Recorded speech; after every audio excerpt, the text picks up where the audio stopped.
Olha, agora uma informação que interessa a todos que moram em São Paulo, na região metropolitana. O sindicato patronal e dos motoristas de ônibus não chegam ao acordo e a greve é confirmada para a partir de 0 hora dessa quarta-feira, no avançar dessa quarta-feira. A repórter Álvaro Nocera retorna aqui ao Jornal Jovem Pan com as informações sobre a greve de motoristas e a tentativa da Justiça de amenizar, atenuar os transtornos que certamente a população vai enfrentar nessa quarta-feira. Quais são os alertas? Álvaro, bem-vindo de volta. Boa noite para você, Thiago. Boa noite a todos que nos acompanham no Jornal Jovem Pan.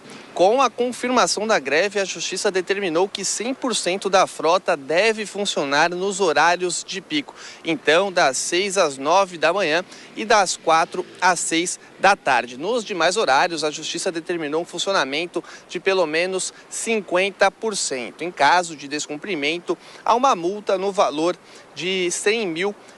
E por determinação da Prefeitura, o rodízio de veículos aqui na capital paulista também está suspenso. O sindicato e as empresas de transporte não entraram em um acordo. Além de um reajuste salarial, os trabalhadores eles querem outros aumentos em outros benefícios, como, por exemplo, o Vale Refeição. E é importante dizer que o metrô e também a CPTM vão funcionar normalmente no dia de amanhã. Volto com você, Thiago. Então fica o alerta, a Jovem Pan, claro, desde cedo vai fazer uma ampla cobertura, orientando e prestando serviço para os ouvintes e espectadores. Bom trabalho, Álvaro, até mais tarde.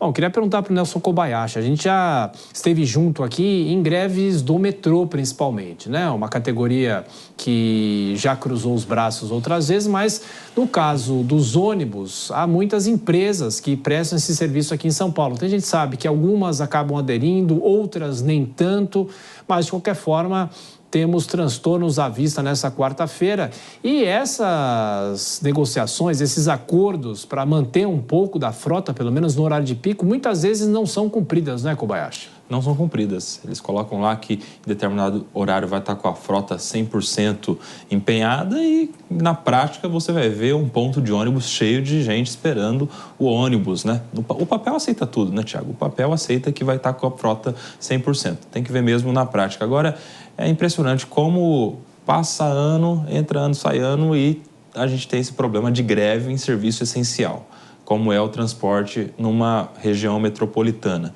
É uma questão, assim, até de humanidade. Uma pessoa que trabalha o dia inteiro não tem condições de voltar para casa com um transporte público. E se ela for pagar qualquer outro tipo de transporte, de aplicativo, por exemplo, ela paga mais no transporte de aplicativo do que ganhou trabalhando aquele dia, do que a sua diária. A depender de onde mora, vamos nos lembrar que aqui em São Paulo a maioria das pessoas mora nas regiões mais afastadas e vem trabalhar no centro, né? Por isso que tem um fluxo e contrafluxo, principalmente no metrô e nas linhas de ônibus. Então, assim, a gente precisa ver, por exemplo, o Congresso que toma aqui uma iniciativa populista em relação de matéria penal, outra hora está discutindo uma pauta mais de costume, poderia criar uma legislação a respeito de greve em serviços essenciais, proibir mesmo a paralisação de serviços que a população precisa nitidamente, até porque a gente não está falando aqui de um serviço essencial simplesmente em relação a transporte, a gente está falando de quando tem o transporte aqui paralisado, afeta a saúde, afeta a economia, afeta muitas outras coisas. O Kobayashi, só acrescentando, imagina alguém que conseguiu para amanhã, por exemplo, uma consulta pública no hospital do SUS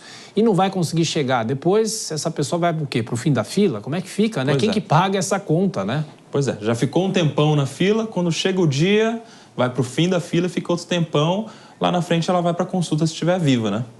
Pois é, e você que acompanha a Jovem Pan, amanhã desde cedo, no Jornal da Manhã, todas as informações, a nossa equipe de reportagem estará mobilizada para essa greve de motoristas e cobradores de ônibus aqui em São Paulo. Todas as informações sobre o rodízio de veículos também, possibilidade da suspensão, e a gente vai, claro, acompanhar todas as informações já a partir das 6 horas da manhã no Jornal da Manhã.